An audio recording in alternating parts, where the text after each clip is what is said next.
भगवान आप कैसी बात कर रहे हो? अभी तो कहते आपने 1000 हाथियों की शक्ति धारण करने वाले इस कुवलय पेड़ को मार दिया, तो हम उसके सामने क्या है? भगवान ने कहते चाणूर और मुक्ति के साथ बलराम ने कहते युद्ध किया। एक क्षण में भगवान ने इनको मारा और कहते कंस जहां पर बैठा हुआ वहां पर भगवान विराजमान हो गए और कंस को कहा कि कंस दुष्ट, तूने मेरे माता पिता का हनन, मेरे माता पिता पर अत्याचार किया। कंस को भी कहते धक्के मार करके उस सिंहासन से नीचे गिराया और उसकी छाती पर कूद करके एक प्रहार से कहते उस कंस का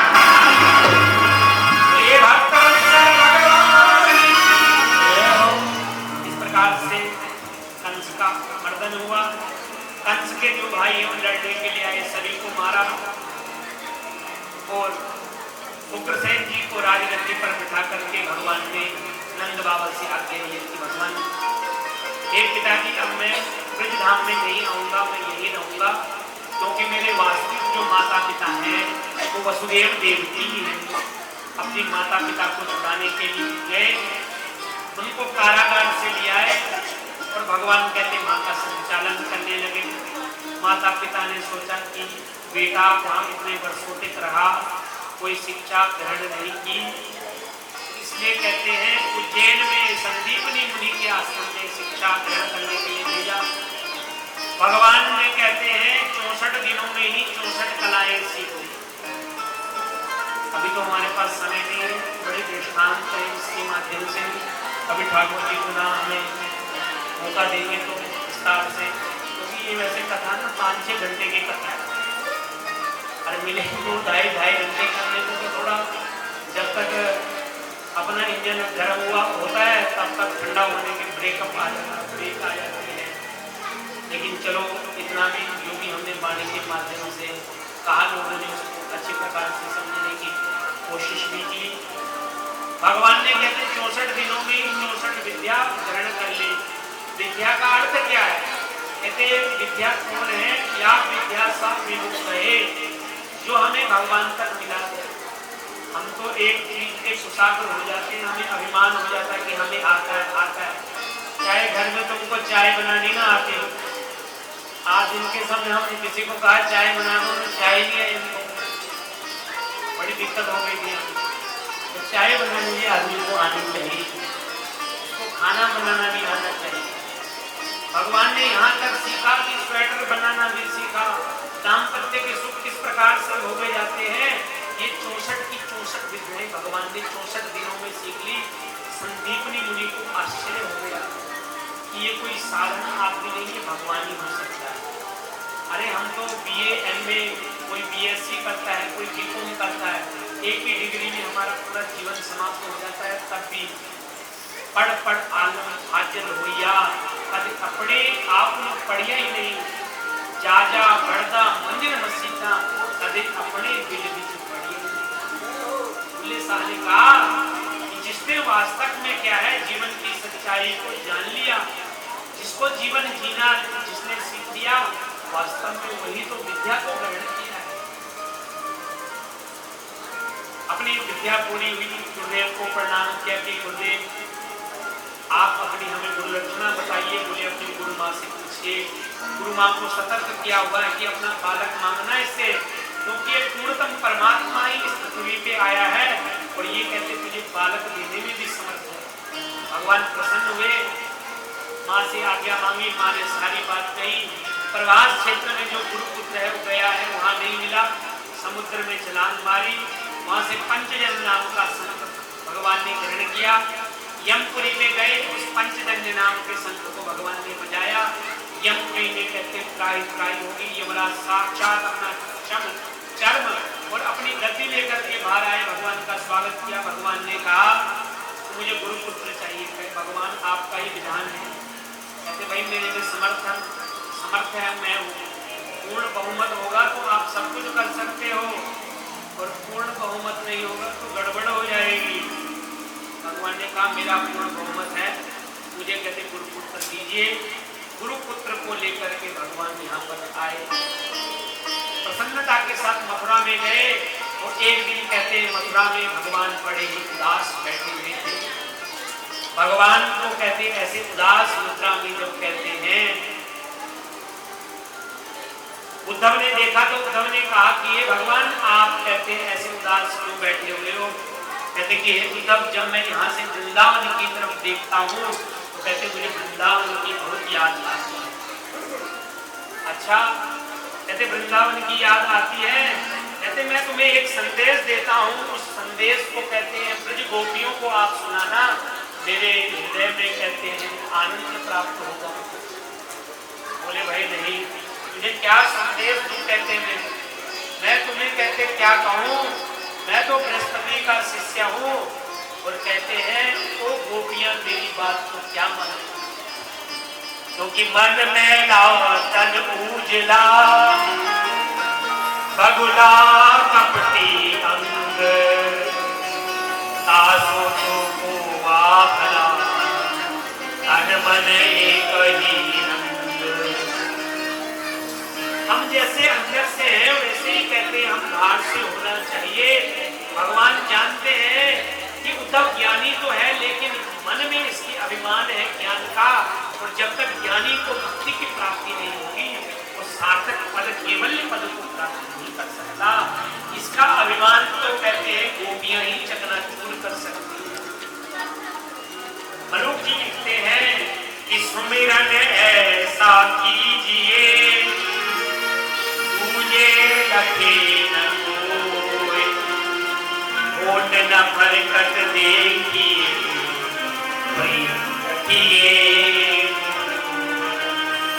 भजन तो हमारा ऐसा होना चाहिए कि हमारा भजन प्रदर्शन का विषय ना हो जाए। लोगों को आपके बारे में पता ही नहीं लगे कि आप भजन करते हो कि नहीं करते हो। सुबह 4 बजे उठकर के 6 बजे तक सब कुछ समाप्त कर दो तो संसार के सामने ऐसे विचरों के लोगों को लगे कि ये तो हमसे भी दूर है, हम तो 2-4 माला करते हैं, ये तो 2-4 माला भी नहीं करता। आज कहते हैं उद्धव वृंदावन परम धाम हो गया, वही रथ देख करके गोपियों के मन में कहते आग निकल गई कि ये अक्रूर फिर से आ गया।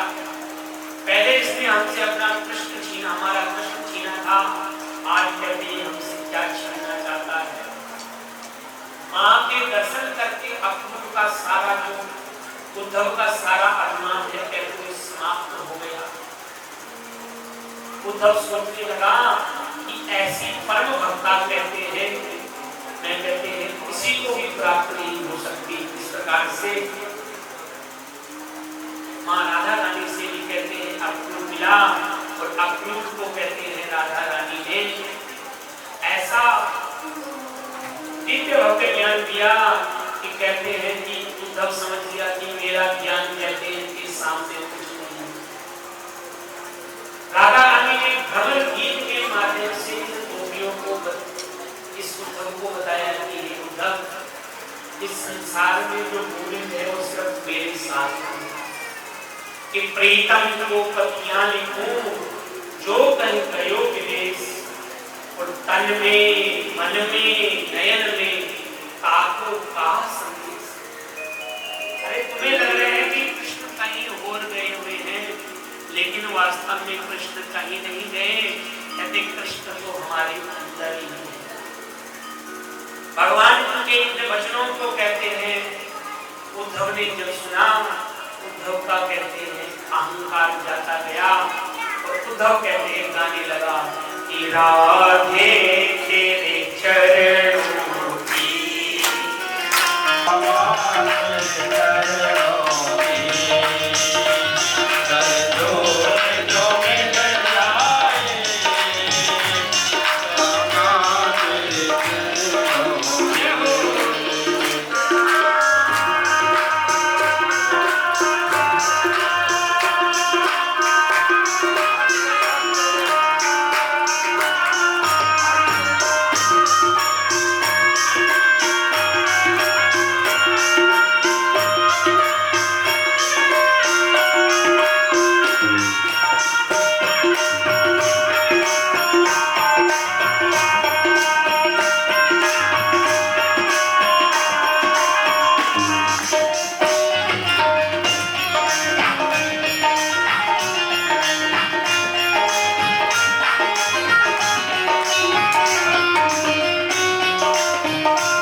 जितना